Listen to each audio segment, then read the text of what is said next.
Friends, Geetha சமையலேருந்து மதிய சாப்பாடு பார்க்கலாம். நல்லா சூடாக சாதம்.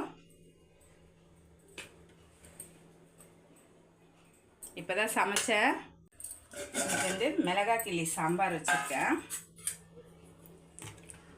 சூப்பராக இருக்கும் மிளகாய் கிள்ளி சாம்பார். நிறைய ஊற்றி சாப்பிட்டா செம்ம டேஸ்ட்டாக இருக்கும். டிஃபனுக்கு, இட்லிக்கு, தோசைக்கு இன்னும் சூப்பராக இருக்கும். கொஞ்சமாக பருப்பு ரசம் வச்சுருக்கேன்.